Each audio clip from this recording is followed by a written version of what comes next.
Hey guys, welcome back to the channel. We're going to be checking out a video that was recommended by Ian, and the title of the video that was recommended was a video that I actually had plans to check out. It's by Rick Stevens Europe YouTube channel. That's the YouTube channel that it's coming from, and the title of this video is Swiss Alps, and I had plans to check this video out. So great minds think alike, they say. So yeah, without further ado, man, we're gonna check out this video. So if you have any recommendation, leave those in the comment section down below, or preferably click that link in the comment section, and I'll check out that video as soon as possible. It can be related to Switzerland in any way, shape, form, matter, whatever. It doesn't matter. But yeah, thank you guys for watching this video. Without further ado, let's get right into this video.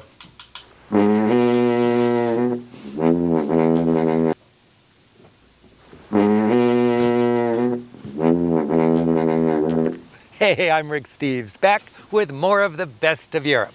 I'm tooting the horn for some of my favorite mountain destinations. It's the classic corners of the Swiss Alps.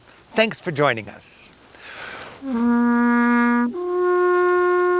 know how to hit that, huh? Cool.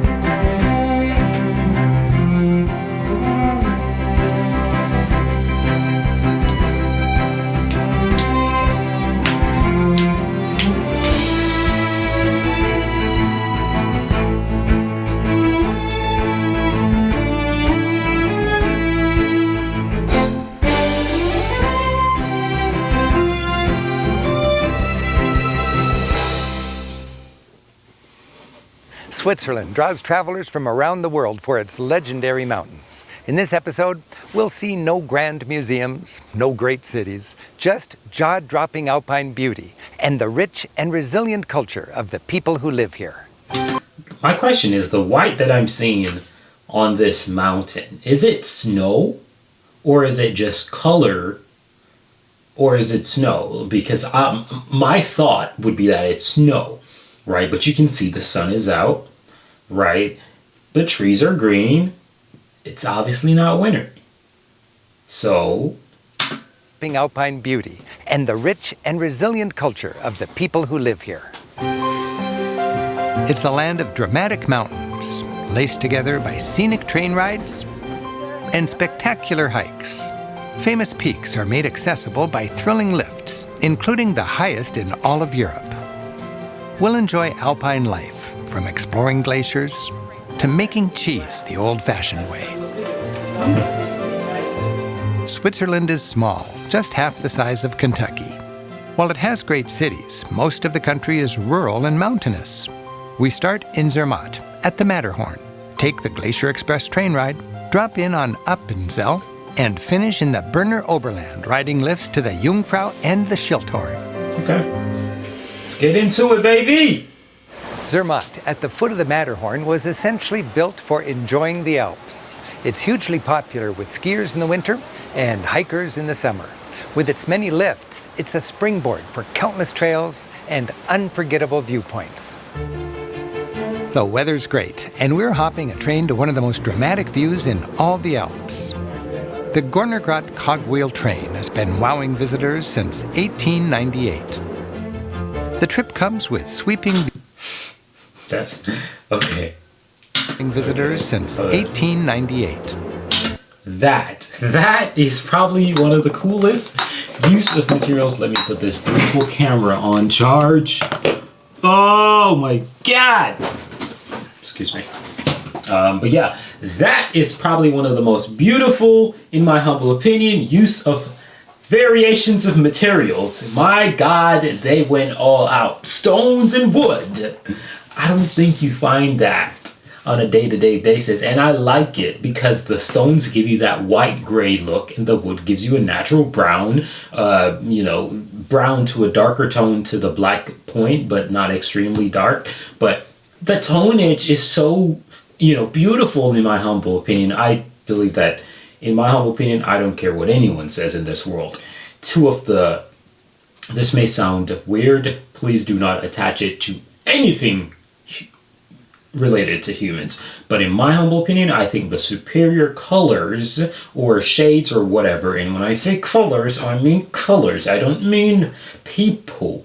I think the two superior colors are black and white. Hence the reason why every single thing has to be in black and white. And I think when you pair them together, oh my gosh, they make everything look good. Like, you look at this headphone right here, it's black and white. Well, the one that I have is fully white, right? But you look at it, you look at this one with the little chrome, or it's actually metal, right? You look at it, it's nice, but it's not as beautiful as this one that is black and white. I think when you have contrast in anything, it becomes 10 times better. And that right there is literally the definition of contrast. Wood and stones. Like, who the hell thought of that shit? It's amazing. I love it. The trip comes with sweeping views, first of the town of Zermatt, then of the iconic peak that draws so many to this region, the Matterhorn. The train climbs steeply into the high country. It takes us to over 10,000 feet where we reach the end of the line. Across the tracks, an old hotel solidly caps the Gornergrat Ridge. Grand views stretch in every direction. Stunning Matterhorn views demand the attention of hikers, but there's more. Monte Rosa is actually higher than the Matterhorn. I kind of see why you guys said I can't use Crocs here. I think if I used Crocs here, it would be very difficult. It would be a challenge, right? But I think you're better off with some boots, some solid shoes, because the temperatures are definitely going to drop, and moisture, and you don't want anything that's going to rip, if that makes any sense. In fact, at 15,200 feet, it's the highest point in Switzerland. And a 1,000-foot sheer drop below the platform stretches the mighty Gorner Glacier. It seems many of my favorite hikes start partway down my favorite lifts or train rides. Hopping off this train about midway, I'm in for a sensational yet easy hike. Getting to these exciting spots with so little work and so far from the crowds, I feel like I'm cheating. And I love it.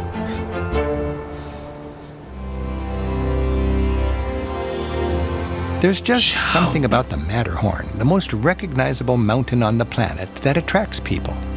It's a dangerous mountain to climb. Each year, while several thousand make it to the summit, about a dozen die trying.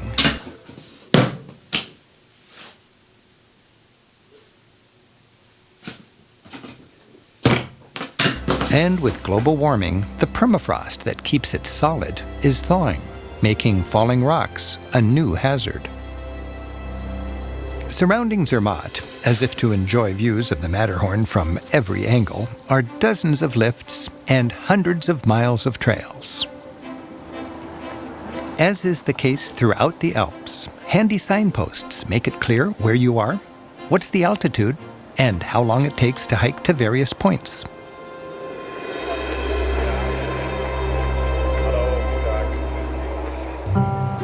Zermatt, straddling its tiny river, is a small town of 6,000 with a big tourist industry. It has more hotel beds than residents, and they're often completely full.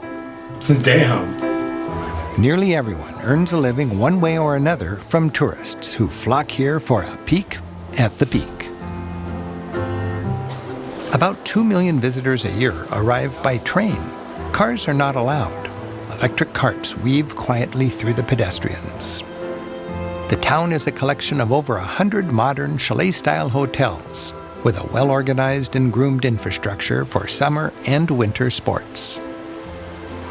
And this crowd-pleasing herd of traditional black-necked goats, which parades through the town every day, has had it with selfies and is heading for the barn. If you explore a bit, you can discover pockets of traditional charm. 200 years ago, Zermatt would have looked more like this.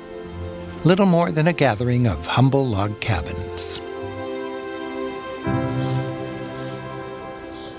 Zermatt works hard to keep its visitors entertained, and tradition-loving locals seem delighted to do just that.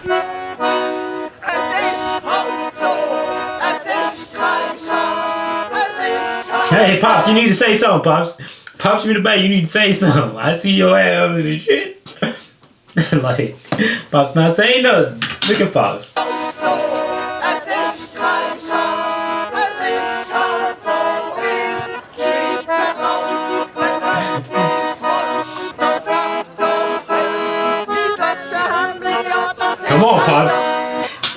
I think he don't know the lyrics. I think he doesn't know the lyrics because he moves his mouth at certain periods, but not all the time.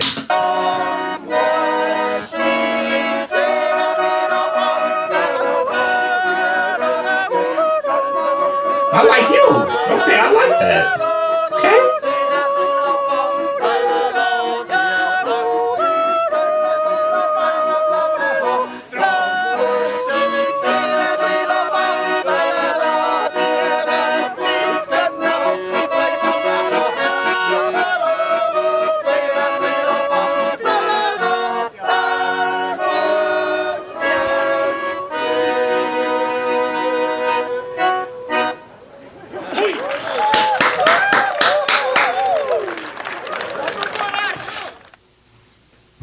From the town of Zermatt, a mighty cable car takes us to the summit of a peak called the Little Matterhorn. Prices are steep, as the community has invested hundreds of millions of dollars in their mountain lifts in recent years. These lifts are absolutely state-of-the-art, and just experiencing them is worth the splurge. At 12,700 feet, this is the highest cable car station in Europe. While the view of the Matterhorn from this angle is not the iconic postcard profile, the views from this observation deck are stunning. On a clear day, the Alps fill the horizon with all their glory.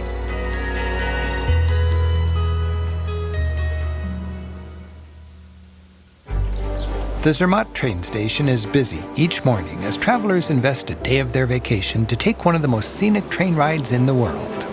Riding the rails across southern Switzerland on the Glacier Express. This journey, designed to maximize your sightseeing thrills, features a masterpiece of railway engineering. The Glacier Express train line crosses 290 bridges and viaducts and goes through 90 tunnels in 8 hours as it connects two of the leading alpine resorts, Zermatt and St. Moritz. Over 250,000 Alp lovers ride this train each year. People kick back and just relax, enjoying big windows for bigger views. The scenery unfolds as the train carves its way through the Swiss landscape. In the glaciers high above are born some of Europe's great rivers, which flow from here to both the Atlantic and the Mediterranean.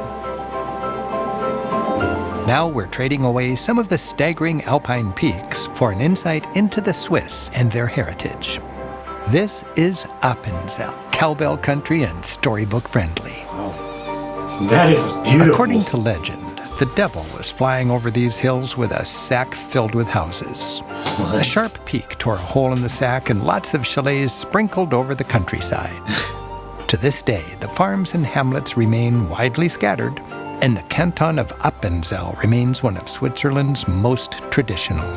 I mean, I would live there just because it's like that. Like, I ain't saying I hate my neighbors, but shorty, like, give me a little room. Shorty, like, back up, man. You know what I mean? Like, I think this is perfect. This is a community right here. You know what I mean? Like, you all the way over there, I'm all the way over there. Ain't no worries, man. The Swiss are famously independent, and historically the big threat to their independence was the Habsburg Empire from Austria. In the Middle Ages, this region was fragmented into small cantons or states. In the 13th century, 3 of these cantons joined together to fight the Habsburgs. By 1291, they established their independence and Switzerland was born. This union eventually grew to include 26 cantons and the country we know today. Switzerland is unique among its European neighbors. It's not in the EU, and rather than the euro, it uses its own currency.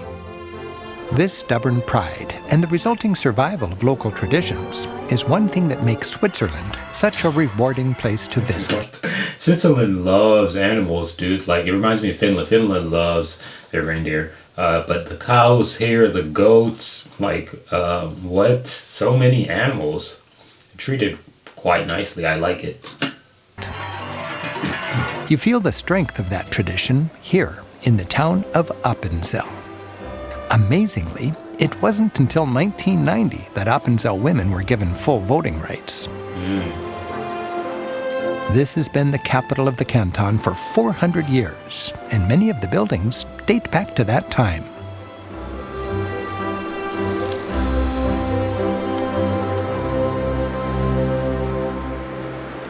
Switzerland's independence distinguished it from European high culture. Back then, it took royalty or the Roman Catholic Church to pay for big-time cultural achievements. So instead of lots of grand palaces and cathedrals, today, travelers see Swiss culture on a small and personal scale. Folk museums here give an intimate peek into Appenzel's humble rural culture, with rooms replicating everyday life from where they raised their families to where they worked. In this 400-year-old building, the ceilings are low and the floors are creaky with centuries-old beams. Simple folk art shows the importance of cows and the ritual of taking the herd up to the high meadows for the summer and back down for the winter.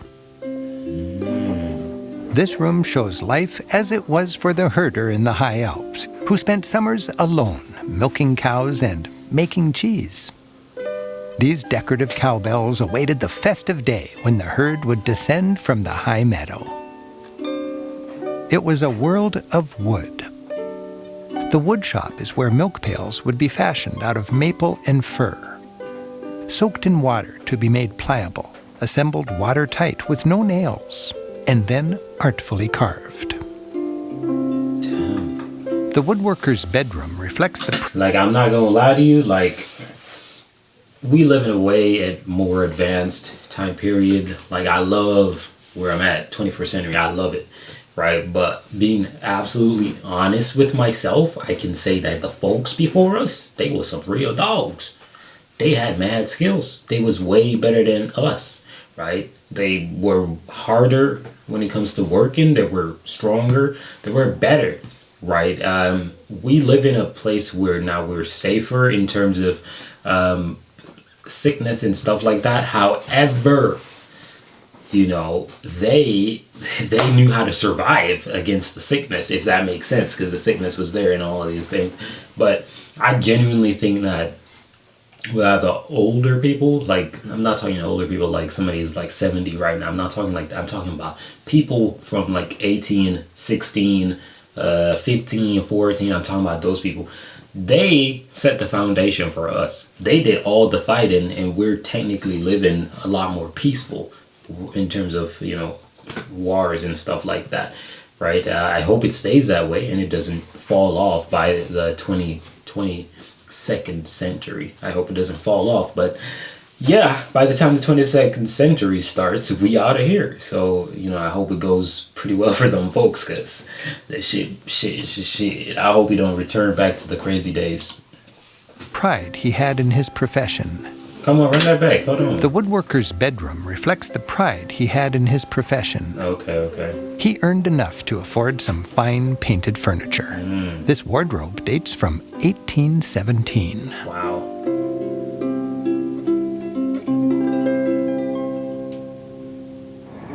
Whether traveling by train or by car, mountainous Switzerland has fine infrastructure, and you can get nearly anywhere in the country in just a few hours. The Berner Oberland is a particularly scenic region. Its Lauterbrunnen Valley, which stretches south from the city of Interlaken, is a wonderful springboard for some of my favorite Swiss Alp experiences. Lauterbrunnen Valley, with its vertical sides and flat bottom, is U-shaped, a textbook example of a glacier-shaped valley. While the main town, also called Lauterbrunnen, sits on the valley floor, neighboring towns hang on cliffs high above. It's crazy. Lauterbrunnen means loud waters, an apt name. Waterfalls plummet from cliffs all along the valley. Staubach Falls, one of the highest in Switzerland, drops nearly 1,000 feet.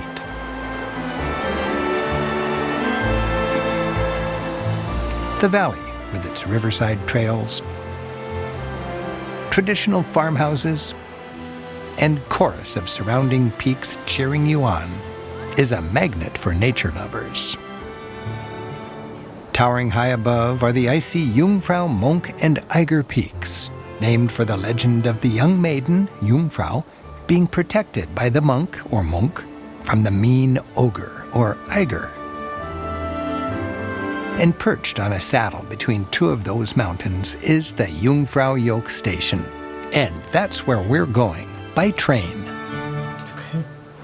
From the valley floor, a cogwheel train takes tourists and mountaineers alike on this ear-popping journey. As we gradually climb, the views continually unfold.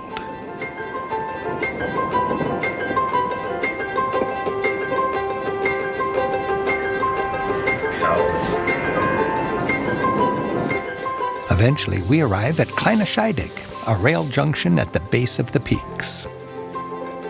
For well over a century, this has been the jumping-off point for rock climbers attempting to scale the foreboding north face of the Eiger.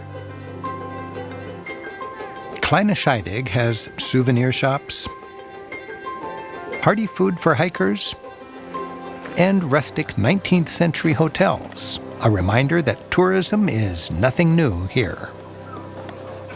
With the craze for social media these days, and with millions of people from countries with emerging economies now able to afford that dream trip to Europe, famous destinations like this can be really crowded. Do what you can to minimize the crowds. Arrive early, arrive late, it really helps. Continuing our journey to Europe's highest train station, the ingenuity of Swiss engineers is apparent as we climb the railway they built back in 1912. Amazingly, our train tunnels through the Eiger on our climb all the way to the Jungfraujoch. Like, that has to need like a lot of power to get it up the hill. Like, I don't know much about trains, obviously. You know, my first time ever being on a train was in Finland. So I don't know much about them, but I'd imagine you need like a lot of power to go up a hill. Think about it. The Swiss drilled this tunnel through solid rock. It's 4 miles long. This train is smooth, and they did it 100 years ago. Why? To show off their engineering skills and to celebrate nature. That's insane. Halfway up, the train stops at panorama windows. While expert rock climbers can exit here into an unforgiving world of ice and air, sightseers get their thrills by simply marveling at the icy views. Continuing up the tunnel, from here the train's cogwheels earn their keep. You emerge at 11,000 feet, the Jungfraujoch. Spectacular views of majestic peaks stretch as far as you can see. Cradled among these giants, you understand the timeless allure of the Swiss Alps. The Jungfraujoch is like a small resort perched on a mountain ridge. From the highest viewing point, you can see the Alps Glacier, which stretches about 10 miles to the south. While shrinking with the warming global climate, it's still the longest glacier in the Alps. The air is thin. People are in giddy moods. The station is a maze of shops, restaurants, and amusements. A tunnel is actually carved through the glacier to a cavern of ice sculptures, an especially big hit for visitors from lands where ice is a rarity. Outside on the glacier, people enjoy... I mean, like, I'm living in Finland right now. Ain't no big deal with the ice, but that I don't see that, you know what I'm saying? So I don't even think it's about, you know, seeing ice or being around a cold area or something like that. I think it's just, this is just freaking amazing and freaking cool. It's like, it's uncomparable. Enjoy the scene.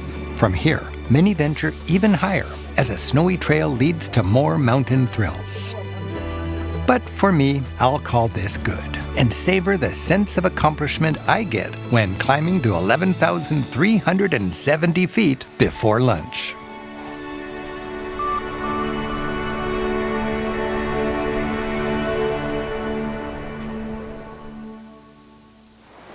The Berner Oberland has something for everybody. Part of the fun and much of the expense of enjoying the Alps is riding the various lifts. Funiculars let hikers gain altitude quick and easy. This lift actually lets visitors ride on the rooftop, a great way to more... Yo! Okay, we on some risky shit, and I like that. This lift... We outside. We outside. No way. I like this. It actually lets visitors ride on the rooftop, a great way to more fully appreciate the staggering beauty of the region. And once again, it's fun to leave the crowds by getting off at an intermediary station and taking a hike. There's a special camaraderie with people who actually get out and hike. And within moments, you're sharing the experience with fellow hikers and enjoying the Alps in a way so many miss. Towns like Mürren were developed to accommodate nature-loving tourists. They cater to your every need. You can stroll through traffic-free centers, and towns are springboards for a popular option, the electric bike. Well, what do you mean electric bike? How old the video is? Service roads in the high country may be closed to regular traffic. E-bikes are more than welcome, and they make you look fitter than you actually are. Exactly. Uphill. Remote towns may be beyond the reach of your car, but all are accessible by various lifts. One of my favorites is the idyllic village of Gimmelwald. Gimmelwald. The village, established in the Middle Ages precariously on the edge of a cliff, was one of the poorest places in Switzerland. Really? Gimmelwald works together like a big family. In fact, most of the 100 or so residents here share one of two last names, von Allmen or Feutz. My friend Ollie, long the village school teacher, enjoys showing me around. This is the oldest house, from 1658. And the woodwork is generally unpainted, just bleached in the sun. Originally hay up top and cows below. For generations, families have lovingly tended their vegetable gardens. They still are relied on to put food on the table, and this one comes with an artistic side. Retaining their traditional ways, farmers here make ends meet only with help from Swiss government subsidies. They supplement that by working the ski lifts in the winter. Modern tourism has contributed to the local economy as well. Pension Gimmelwald's terraced restaurant is filled with happy hikers at dinner time, enthused by the memories they earned with today's hike. I've been coming to Gimmelwald all my life, and it never gets old. With the world... Why? Am I messed up in the brain? Why am I thinking about, like, it would be cool to sit on that chair and just roll forward all the way down? Something's wrong with me, dude. Like, I'm so sorry. Changing as fast as it is, I find it refreshing to know that there are places like this that still embrace their traditions. Dairy is the traditional industry here. Collecting grass to get their cows through the winter on these steep slopes is labor-intensive. Each family fills silos with enough to feed a dozen or so cows. But we're here in summer, and the cows are in the high Alp enjoying a diet of fresh grass and flowers. From their milk, some of the most prized cheese in the world is still made in the traditional way. We're joining a small tour group organized by the village tourist office. Of the countless visitors in this valley, these travelers took the initiative to enjoy this intimate peek at local culture in action. Once the milk is heated to just the right temperature, the cheesemaker, using his teeth as well as his hands, masterfully scoops about 10 kilos of curds from the bottom of the cauldron. He then plops the sopping cheesecloth into a circular mold. It's quickly pressed to remove as much of the liquid or whey as possible. As the moisture is removed and the aging process begins, a wheel of wet curds becomes a wheel of Alp cheese, frequently brushed with brine and stored flat on shelves in a shed like this one for up to 2 years. What?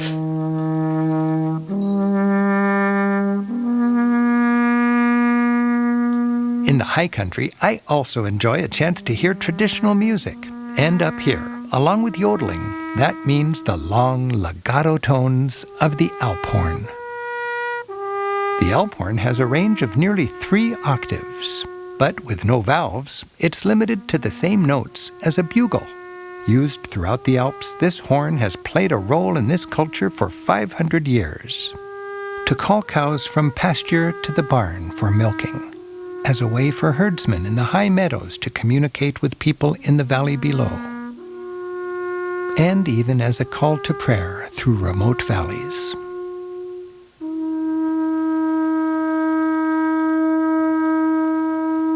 That is cool. Oh, and we've got time for one more Swiss summit. Do it. High above this meadow, a peak called the Schilthorn emerges from the clouds. And in good Swiss fashion, a modern cable car, the Schilthornbahn, zips visitors. Don't do that. Don't do that. Go back. Go back. So it goes through the cloud. We can see that. Right? In fact, it looks like it's above. But there's something.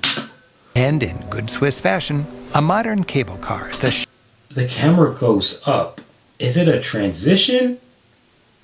No, it's not. It's actually not a transition. It's not a transition. Like, I look over the left side of the screen and I am appalled. The left bottom of the screen shows you that, you know, where you have the play button, the left side of the screen shows you literally the cable cards are there. They're there. So it's not a transition to the skies and the mountains. It's actually just raising the camera. Schilthornbahn zips visitors effortlessly to its summit. Damn. In the Alps, while the valleys may be blanketed in clouds, the peaks can be brilliantly sunny. Get an early start. The peaks are often clear in the morning and then cloud up. The 10,000-foot summit of the Schilthorn awaits skiers, hikers, and sightseers, both winter and summer. This station, which capitalizes on its role in a James Bond film, awaits with a revolving restaurant. 007. I was wondering what I know that thing from, but I get it now. He said it, James Bond. Perfect for spies nursing their 007 martinis. Meanwhile, on the panorama terrace, families pick out the peaks, while others thrill at 360 degrees of alpine splendor. For me, the majesty of the mountains is easiest to appreciate on my own private perch. Bro, he's a loner. He's a loner, I'm telling you. As always, try to make a point to get away from the crowds, to be alone. He's a loner. I like it. Dude, I'm not even gonna hate, because I'm literally probably exactly as much to that degree of a loner as he is. Like, if I'm gonna enjoy something, I really want to dive it in. And, you know, I do believe that you can enjoy things with other people, you know, random people and everything. But I do believe that when you're by yourself, you kind of, you know, absorb things a little bit better because there's zero distraction. So I don't know. To savor an unforgettable moment. Exactly. That is beautiful. Switzerland may be a small country, but its mountains are mighty. And we hope you've enjoyed this look at a few of its very best. I did. Thanks for joining us. I'm Rick Steves, high in the Alps. Until next time, keep on traveling. Keep on traveling, buddy.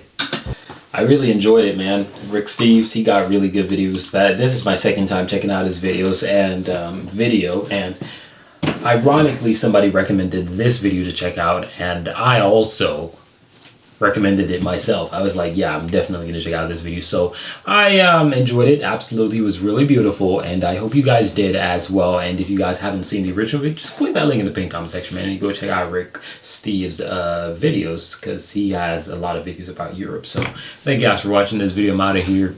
Peace.